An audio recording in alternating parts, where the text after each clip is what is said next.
calling me baby. Why the Mathew happened. What In was a y'all short, real? sweet management. Like, basically, he was a very interesting person. Somebody left the group, left $50 million on the table because Mathew Knowles got loud with them. Oh my goodness. So this is why Farrah Franklin really quit Destiny's Child. And trust me, it wasn't about missed rehearsals or flights. Farrah Franklin was only in the group for 5 months, but those 5 months were chaos. Behind the matching outfits and flawless dance routines was a system built on silence, control, and fear. It's kind of hard because you have a mother who is a hairstylist and also the clothing stylist. Right. You have a father who's the manager. You have her other cousin, I'm saying my cousin now. You have her other cousin who was our attorney. You also have her other cousin who was our road manager.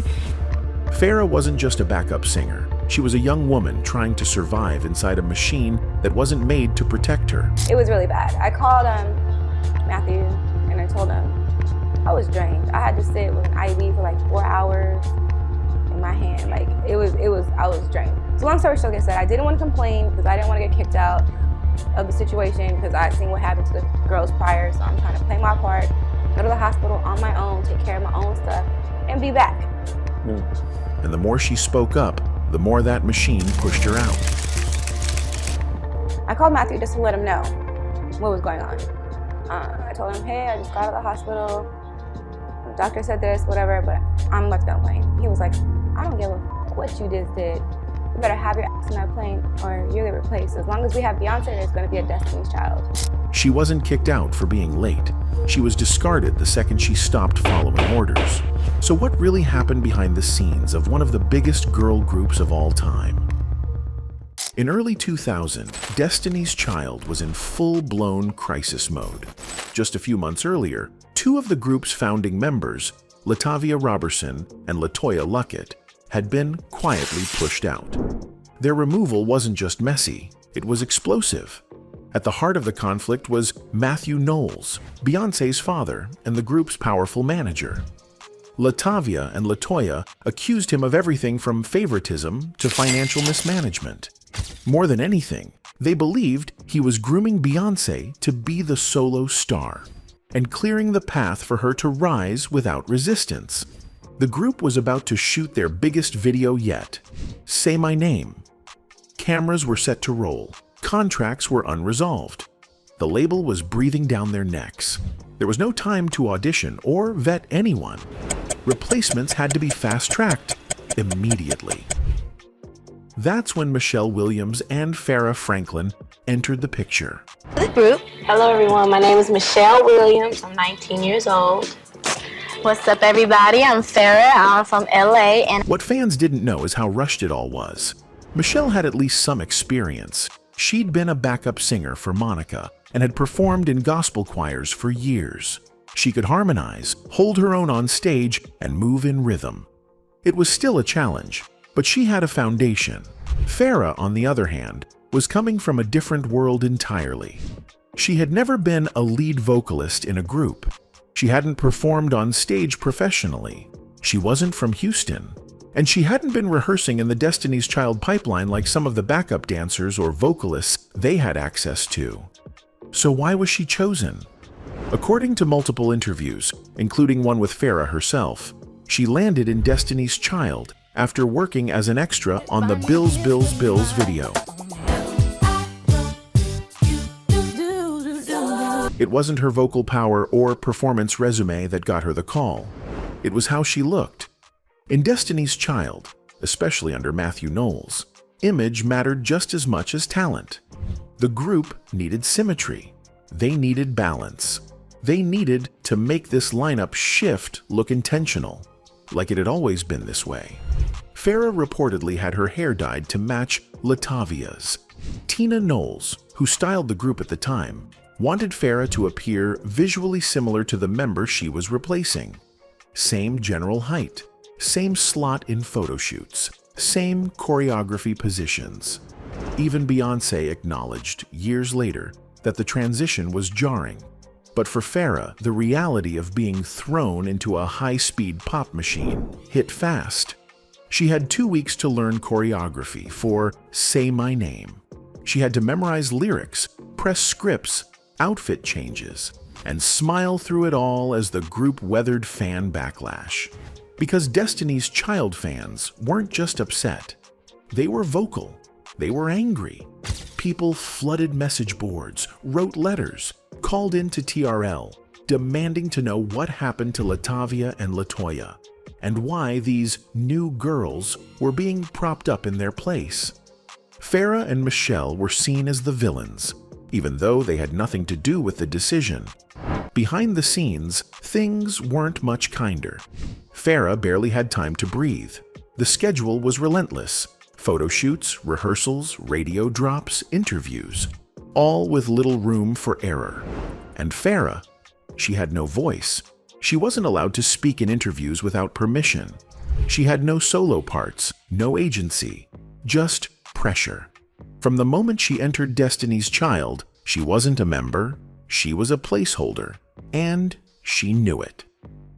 At first glance, being in Destiny's Child probably looked like a dream.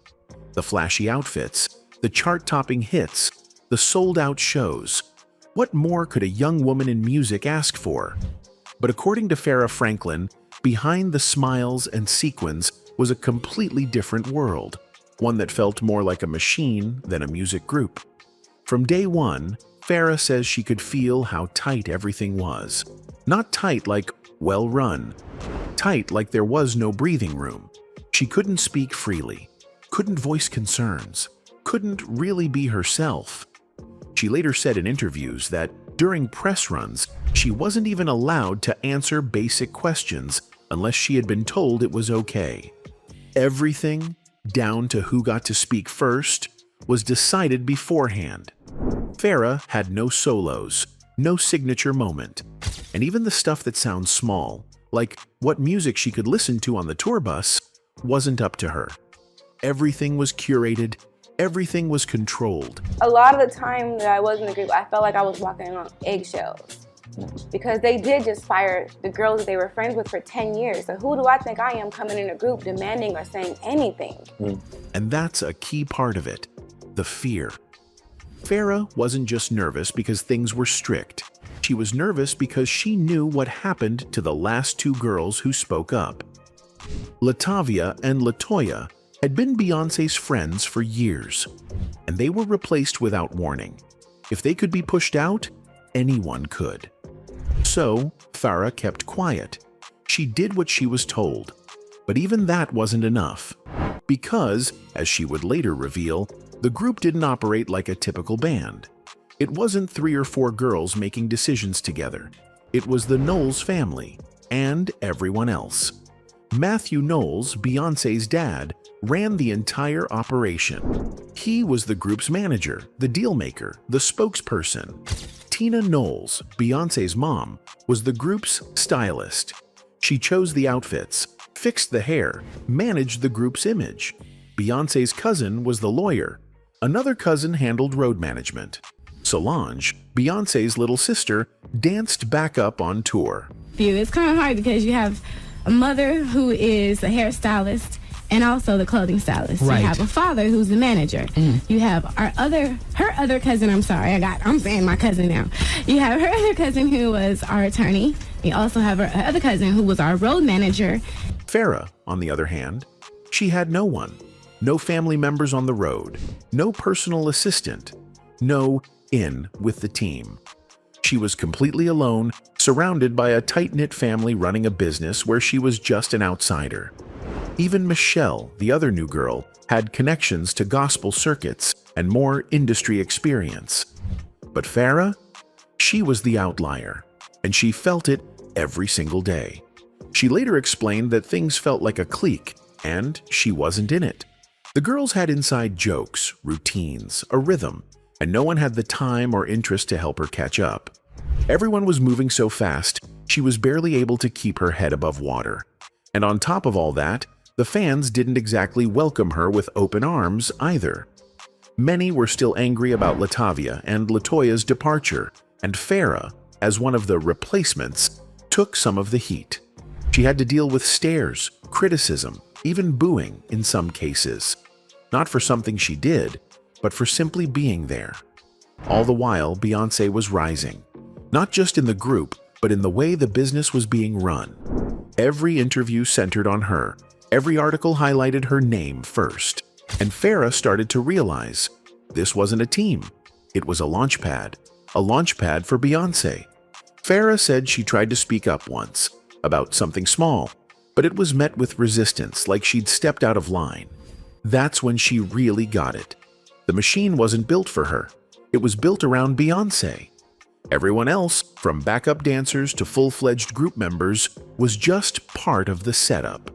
She wasn't just another singer in a girl group. She was a replaceable part in a very carefully constructed empire. This tension between following the rules and protecting her boundaries set the stage for what came next. In 2021, an old clip began making the rounds on social media. It was from a reality show that never quite made it to air, called Last Chance Girl Group. The show followed former girl group members trying to reclaim their careers, including Farrah Franklin. It was on that show where she made one of her most serious, yet understated allegations. In a recently unearthed clip, Franklin recalled one particular incident where their manager Mathew Knowles, aka Beyoncé's dad, allegedly invited her to a hotel room to meet and speak with him. When asked whether Knowles had tried to make a move, Franklin hesitated before suggesting he did. Farrah didn't go into detail. She didn't say he assaulted her, but her message was clear. She was invited to a hotel room for something that made her uncomfortable, something that crossed a line. And when she refused, that's when everything started to shift. According to her, that moment changed everything. The energy around her cooled. The support she did have, mostly from Michelle, couldn't shield her anymore. From that point forward, it felt like she was being slowly pushed out. In a different interview, Farrah sat down with Jack Thriller from This Is 50 and spoke about the group again. She didn't drop names, she didn't start drama. But when Jack asked why she wasn't in the group anymore, her response was cautious and telling. Mathew happened. What in was a y'all short, real? sweet management. Like, basically, he was a very interesting person. It was clear Farrah was biting her tongue. But you didn't need her to spell it out. You could feel what she meant, that her presence in the group may have had more to do with Mathew's interest than her voice. And once she refused whatever was being offered behind closed doors, she was labeled difficult, unreliable, dismissed. This wasn't just about health or vocal harmonies. It was about power. And the second Farrah stopped playing the game, she was out. Just like that. At first, things between Farrah and Beyoncé were okay. Not best friends, but civil. Beyoncé even welcomed her in at the beginning, smiling for interviews, sharing the spotlight when needed. But that changed, and quickly. Farrah said the shift happened not long after she began distancing herself from Mathew Knowles. And according to her, Beyoncé noticed and didn't like it. Beyoncé comes to me, she's like, well, if you don't want to talk to my dad, you don't have to talk to me either. And then I said, yo, I don't have to listen to this.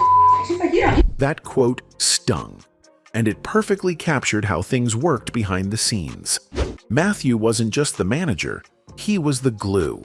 If you crossed him, you lost everyone. From that point on, Farrah started to feel the freeze. Beyoncé, who was famously focused and detail-oriented, allegedly became colder toward her. No more warmth, no small talk, just business. And even that was tense. Farrah was struggling to keep up with the group's non-stop rehearsals, rapid-fire choreography, and tight vocal harmonies. She wasn't used to this kind of pressure. She was trying, but trying wasn't enough. Beyoncé, who was used to running a tight ship, wasn't happy. According to Farrah, that unhappiness turned into frustration, and that frustration turned into distance. Some people speculated the tension was deeper than that. that maybe Beyoncé felt threatened by Farrah's beauty. Wendy Williams even brought that theory up in an interview. Why did they choose to even have you in the group? I mean, you know, look at her teeth. She's wonderful. Yeah, you are. Thank you very much. It means a lot. Very natural. But Farrah shut that down. She wasn't trying to compete. She just wanted to belong. To her, it wasn't about jealousy. It was about control. And that's what really started to break her. The realization that she wasn't being pushed out because she was a threat or because she lacked talent. She was being iced out because she didn't follow the rules, didn't keep quiet, didn't stay in line, didn't play the part. By this point, Farrah wasn't just feeling left out. She felt unwanted, and she was right. Farrah Franklin had reached her breaking point, and it all came to a head in Seattle. The signs were already there. She was run down, overworked, and getting little to no support from the people around her. But the real shift happened when Farrah finally chose herself over the group's demanding schedule. She got sick, really sick, and had to go to the hospital for dehydration. Meanwhile, the group was scheduled to film an interview for MTV in Houston. However, the girls have said that Farrah, who still lived in Los Angeles, didn't want to fly to Houston. She felt the network should just shoot her part of the program at her home. According to Farrah, she was hooked up to an IV for hours, drained both physically and emotionally. It was really bad. I called Mathew and I told him I was drained. I had to sit with an IV for like 4 hours in my hand. Like I was drained. So long story short, like I said, I didn't want to complain because I didn't want to get kicked out of the situation because I'd seen what happened to the girls prior. So I'm trying to play my part, go to the hospital on my own, take care of my own stuff, and be back. But instead of getting empathy from management, she got a phone call from Mathew Knowles. And it wasn't concern. It was a threat. I called Mathew just to let him know what was going on. I told him, hey, I just got out of the hospital. The doctor said this, whatever, but I'm left on plane. He was like, I don't give a what you just did. You better have your ass in that plane or you'll get replaced. As long as we have Beyonce, there's going to be a Destiny's Child. That moment made everything clear. Farrah wasn't seen as a person. She was seen as a product. Her health didn't matter. Her voice didn't matter. The only thing that mattered was keeping the Destiny's Child train moving. She had followed every rule, stayed quiet, tried to fit in. But the second she broke the machine's rhythm, the second she said, I need a moment, she was treated like a problem. And in the world Farrah had stepped into, problems didn't last long. That phone call said it all. To Mathew, Farrah wasn't a person. She was a product. If she couldn't show up and perform, she wasn't useful. That's how the Destiny's Child machine worked. So, despite being sick, Farrah flew out to Seattle to catch up with the group for an MTV All-Access shoot. She pushed through, trying to smile, trying to look presentable. But her body wasn't cooperating. She couldn't fake it anymore. She ended up walking out of the shoot, mid-filming. And then, things got worse. Farrah said she was called into a room afterward. A closed-door meeting. But it wasn't a meeting in the usual sense. She says she was ganged up on, ambushed. Management, Mathew, maybe even other members, all expressing their frustration at once. And Farrah? Still tired, still sick, still recovering. She couldn't take it anymore. That was the moment she made her decision. She walked out and never came back. No firing, no thanks for your time, no exit meeting, just silence. For the next 3 days, she didn't hear a word from anyone. No calls, no texts, no management check-ins. She thought it was over. And then, out of nowhere, Michelle Williams called. Hey, are you coming to Australia? Huh? Even if I wanted to go to Australia, there's no way I would have even made it. So that was just another thing of them trying to act like they wanted me to come so they could say that I'm missing shows. I'm not a part of the group anymore, so I'm not going to Australia. According to Destiny's Child's public statement, Farrah had missed too many appearances. That's the reason they gave for her departure. But Farrah has always stood by her version of events. She didn't get fired. she quit. She says she was done being treated like she didn't matter, done being ignored, controlled, and worked to the point of collapse.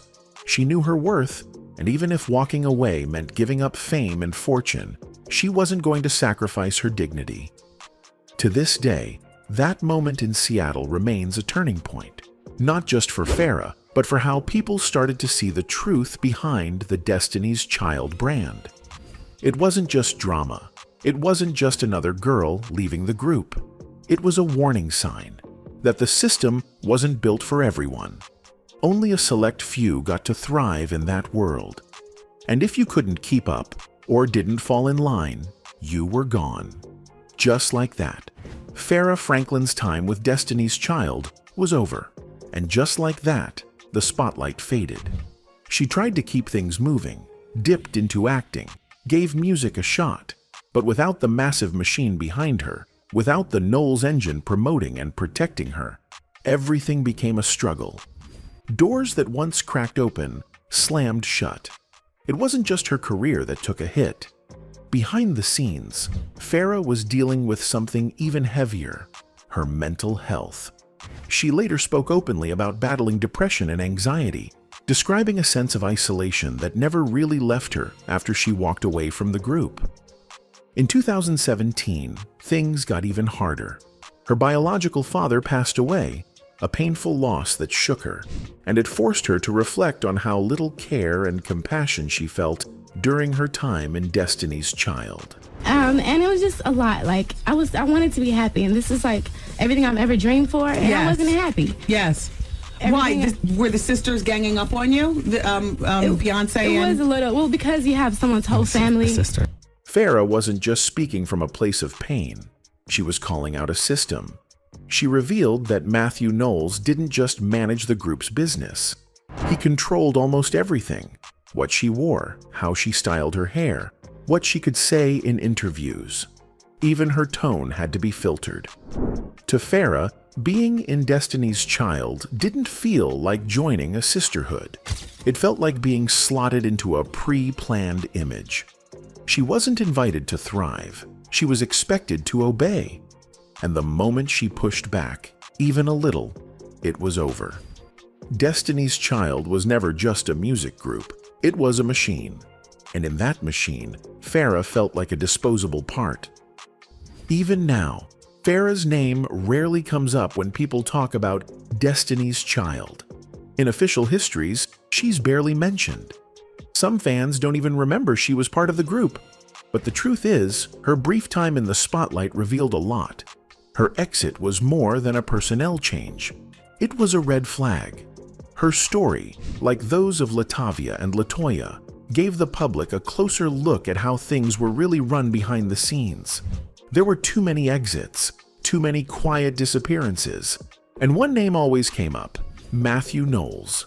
Beyoncé, still very young at the time, took most of the public heat. She later admitted it hurt. She cried from the backlash. But as more former members spoke out, the picture became clearer. Beyoncé wasn't calling the shots. Mathew was. And Farrah. She walked away from it all. From fame. From millions. From the path that could have made her a household name.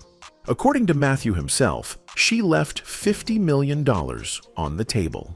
Somebody left the group, left $50 million on the table because Mathew Knowles got loud with them. Oh my goodness. But Farrah doesn't regret it. She chose peace over pressure, respect over riches.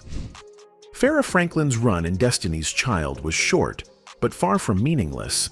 Her exit pulled back the curtain on a carefully managed brand and reminded everyone watching that behind every perfect pop image are real people, real voices, and sometimes the ones they try hardest to erase end up telling the story that matters most.